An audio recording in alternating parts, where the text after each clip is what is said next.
Hello students and welcome to Mrs Sangeeta Patil's YouTube channel. आज का video exam की दृष्टि से बहुत ही इंपॉर्टेंट है, इसलिए इसे एंड तक जरूर देखें। आज मैं आपको MP board question bank 2021-22 class 10th subject English के सेक्शन डी ऑब्जेक्टिव्स की प्रैक्टिस करवाने वाली हूँ। इसमें टोटल 150 ऑब्जेक्टिव्स है, जिसमें से 100 ऑब्जेक्टिव्स की प्रैक्टिस हम पिछले 2 वीडियोस में कर चुके हैं। तो आज की वीडियो में हम 101 से 150 तक के ऑब्जेक्टिव्स की प्रैक्टिस करें। So let's start. अमांडा ये एक पोयम है। इस कविता में एक बच्चे के लालन पालन के बारे में बताया गया है। इसमें बताया गया है कि एक बच्चा बड़े होने तक कितनी मुसीबतों का सामना करता है। इस कविता में अमांडा नाम की एक लड़की के बारे में बताया गया है, जिसे हर कोई डांटता रहता है, जिससे वह गुस्सा हो जाती है और उसे लगता है कि वह अनाथ होती तो ज़्यादा अच्छा होता, क्योंकि तब उसे कोई डांटने वाला नहीं रहता। अब इसके क्वेश्चंस देखते हैं। The poem Amanda is composed bye. इस पोयम को किसने लिखा है?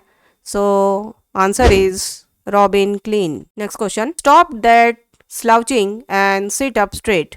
विच of this figures of speech has the poet used in the above line? Figures of speech Hindi में होता है अलंकार। तो ये चारों के बारे में देखेंगे। पहले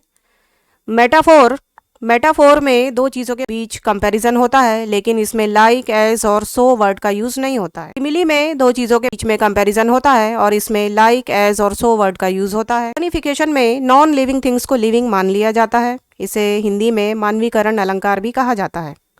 एंड फोर्थ इज एलिटरेशन। इसे हिंदी में अनुप्रास अलंकार कहते हैं और इसमें किसी न किसी अल्फ़ाबेट को बार बार रिपीट किया जाता है। तो इस सेंटेंस में हम देखेंगे एस एस एस यहाँ पर रिपीट हो रहा है, इसलिए यहाँ पर जो फिगर्स ऑफ स्पीच रहेगा वो हो जाएगा alliteration. Next question. Which of this causes acne according to the speaker in the poem Amanda? Acne का मतलब होता है पिंपल्स। तो अमांडा को किस वजह से पिंपल्स हो सकते थे? So answer is eating chocolates. ज़्यादा चॉकलेट खाने की वजह से उसे पिंपल्स हो सकते थे। Next question. According to Amanda freedom is. तो अमांडा के हिसाब से फ्रीडम या आज़ादी ऐसी रहती है। So answer is sweet, sweet या मीठी। Next question. Which of this message does the poet want to convey through the poem Amanda? Amanda poem से जो पोएट है वो क्या मैसेज देना चाहता है?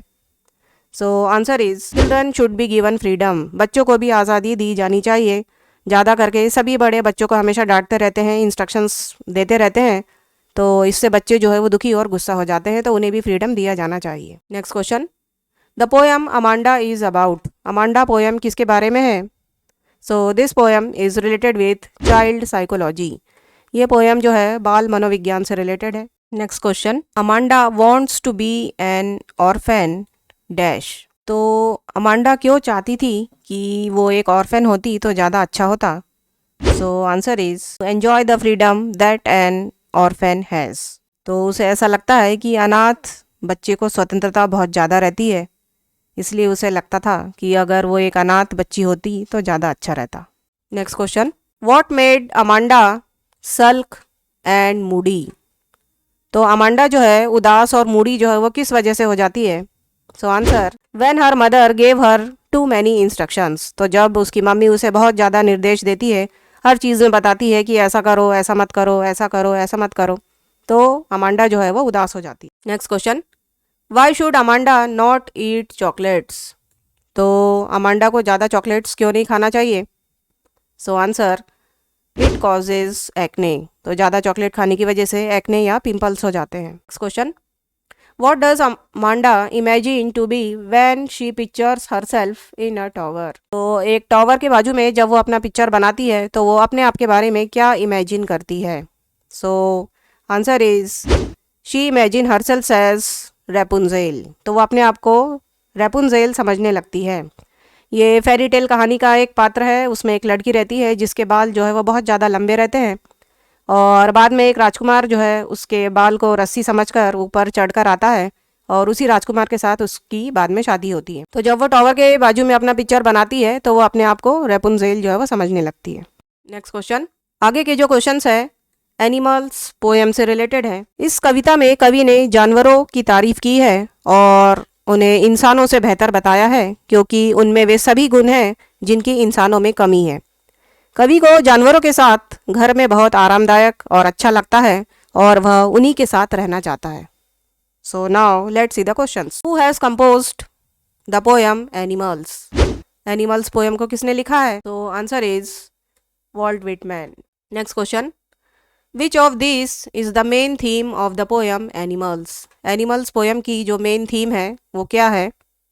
So answer is to compare human beings with animals to highlight the flaws of human nature. तो इसमें इंसानों और जानवरों के बीच में कंपैरिजन किया गया है और फ्लॉज मीन्स मनुष्य की जो कमियां हैं उन कमियों को इसमें बताया गया है। Then question number 113, what does the poet want to turn into the poem animals? Animals poem में कवि खुद को किस में टर्न या परिवर्तित करना चाहता है? सो आंसर इज एनिमल्स, क्योंकि उसे ऐसा लगता है कि एनिमल्स में ज़्यादा अच्छे गुण होते हैं। Next question, I stand and look at them long and long, which of these figures of speech does the poet use in the above line? अब यहाँ हम देखेंगे कि एल एल एल यहाँ पर 3 बार आया है। तो जब भी कोई अल्फ़ाबेट रिपीट होता है तो वहाँ पे जो फिगर्स ऑफ स्पीच या अलंकार यूज़ होता है वो है एलिटरेशन या अनुप्रास अलंकार।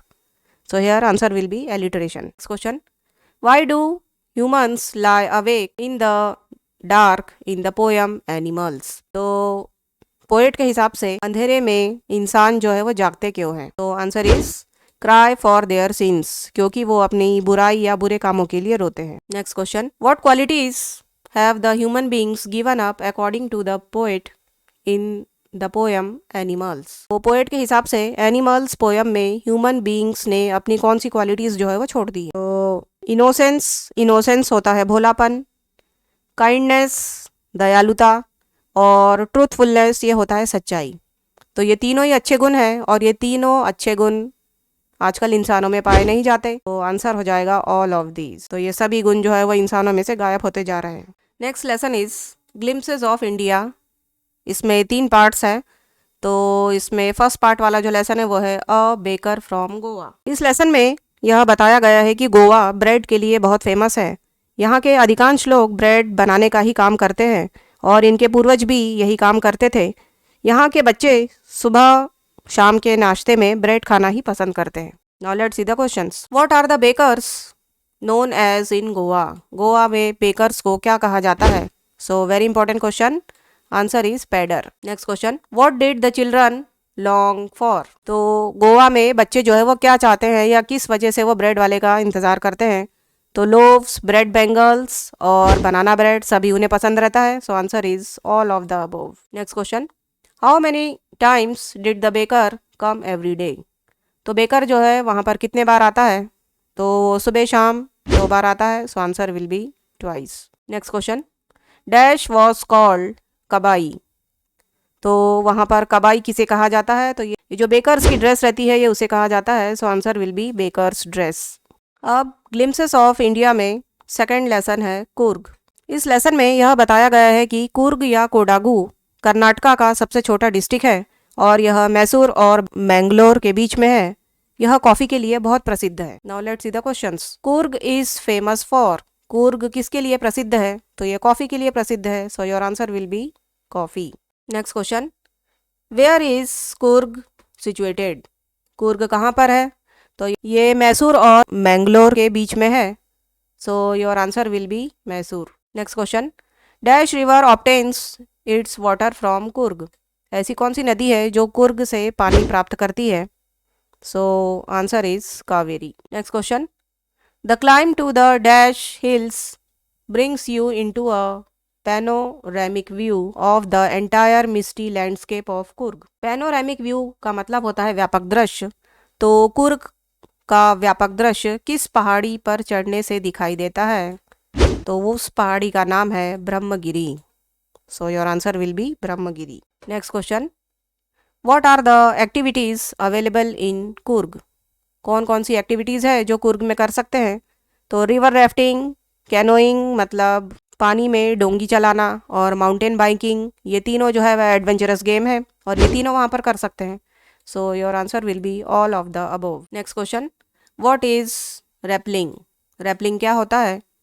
सो answer is going down a cliff by sliding down a rope. तो जब किसी क्लिफ का मतलब होता है चट्टान, तो जब किसी चट्टान से रस्सी के सहारे स्लाइड या फिसला जाता है तो उसे रैपलिंग कहा जाता है। नेक्स्ट, ग्लिम्सेस ऑफ इंडिया का थर्ड लेसन है टी फ्रॉम आसाम। इस लेसन में यह बताया गया है कि आसाम टी या चाय के लिए बहुत फेमस है। इस लेसन में प्रांजोल नाम का एक लड़का रहता है जिसके पापा चाय के बागान के मैनेजर हैं और वह अपने क्लासमेट राजवीर को गर्मी की छुट्टी में अपने घर बुलाता है। दोनों दिल्ली के एक स्कूल में पढ़ते थे। अब क्वेश्चंस देखते हैं। What is Assam popularly known as. Assam किस चीज़ के लिए लोकप्रिय है? So your answer is tea country. Assam जो है वो चाय के लिए फेमस है। Next question, in Europe tea was drunk as more of a dash than dash. तो यूरोप में जो टी है उसका ज़्यादा यूज़ किसके लिए होता है?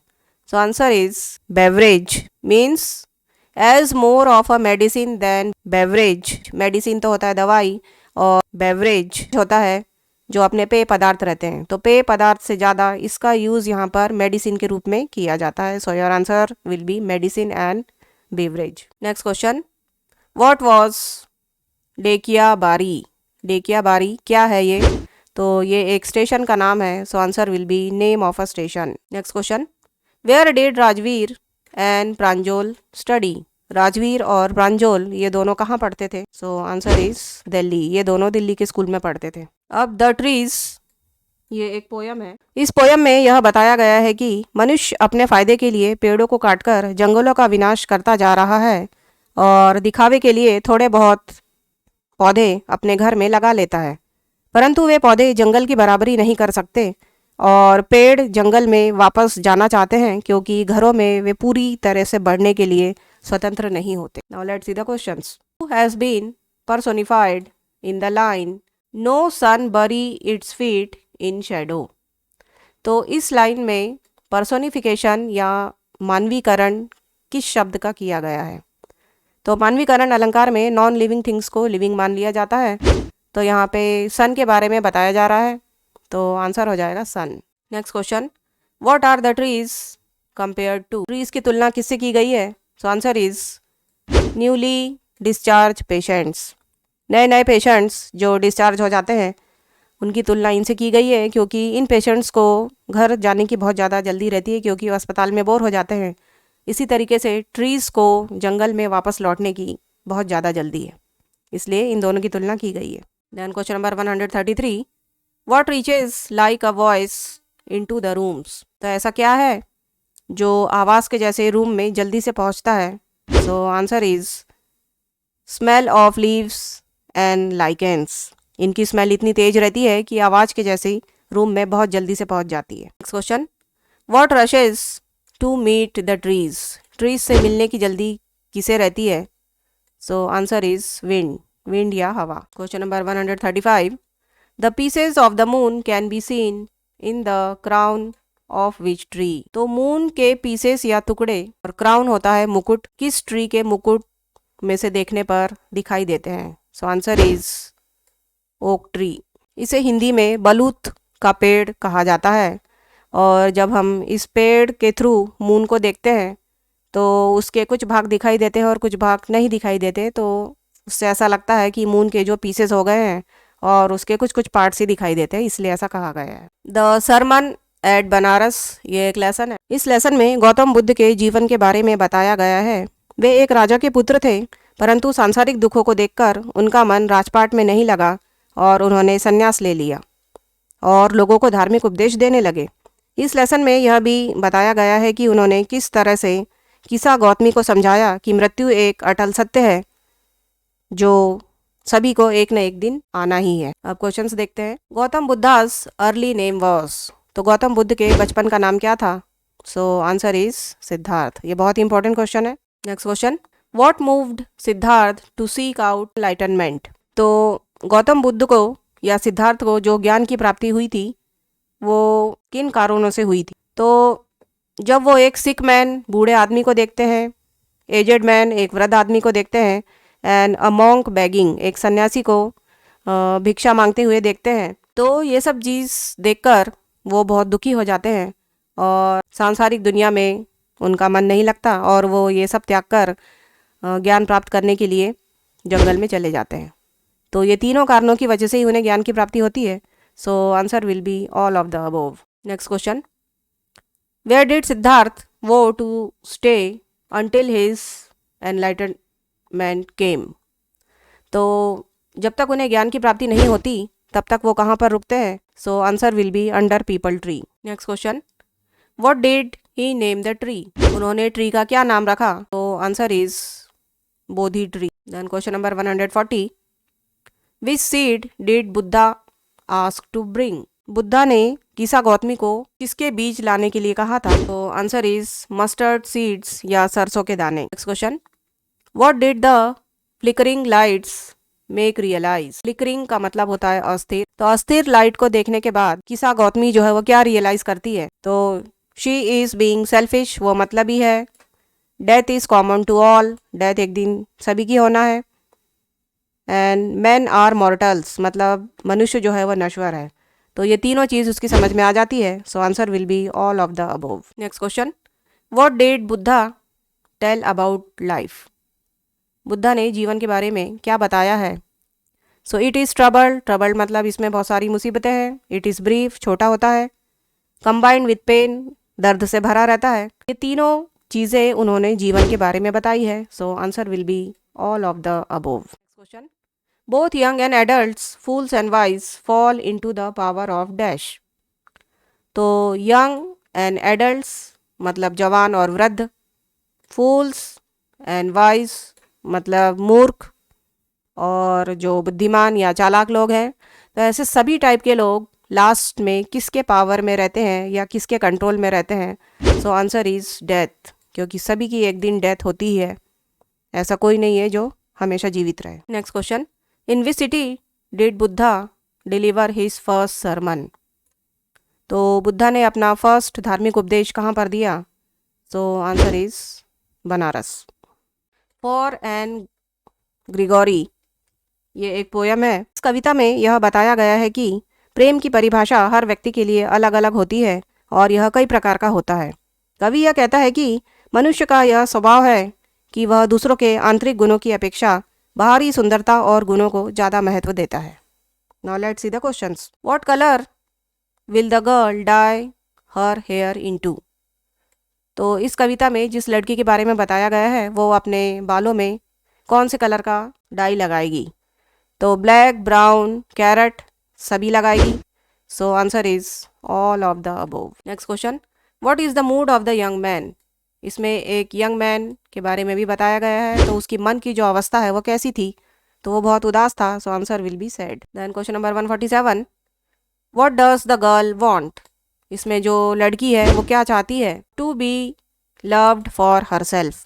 तो लड़की यह चाहती है कि उसके बाहरी गुणों की अपेक्षा उसके आंतरिक गुणों को ज़्यादा महत्व दिया जाए और उसी के लिए उसे चाहा जाए। Next question, what is the colour of the ramparts of the young lady. Ramparts का मतलब होता है किले की दीवारें, और इसकी तुलना लड़की के कान के ऊपर जो बाल आते हैं उससे की गई है। तो उसका कलर कैसा था। सो आंसर इज हनी, पीले कलर के थे। So answer will be honey. Next question, who is the poet of the poem for Anne Gregory. तो इसका पोएट कौन है। So answer is William Butler Yeats. Next question, what matters for God more to love human beings. Human beings को चाहने के लिए भगवान के लिए क्या ज़्यादा मायने रखता है। So answer is the inner qualities of human beings, मतलब भगवान बाहरी गुणों की अपेक्षा जो हमारी आंतरिक गुण है या हमारे अंदर की जो क्वालिटीज़ है उसको ज़्यादा महत्व देते हैं। सो आई होप कि ये ऑब्जेक्टिव्स आपको बहुत अच्छे से समझ में आ गए होंगे और इन्हें रटने की बजाय आप समझकर सॉल्व करें तो ये जल्दी याद होंगे और ज़्यादा समय तक याद रहेंगे। तो मिलते हैं नेक्स्ट वीडियो में एक नए टॉपिक के साथ। तब तक ऑब्जेक्टिव्स के तीनों वीडियोस की अच्छे से प्रैक्टिस करें ताकि ये 150 ऑब्जेक्टिव्स आपको अच्छे से याद हो जाए और इससे रिलेटेड क्वेश्चन जब भी पेपर में आए तो आपका एक भी ऑब्जेक्टिव रॉन्ग ना हो। Thank you and have a nice day.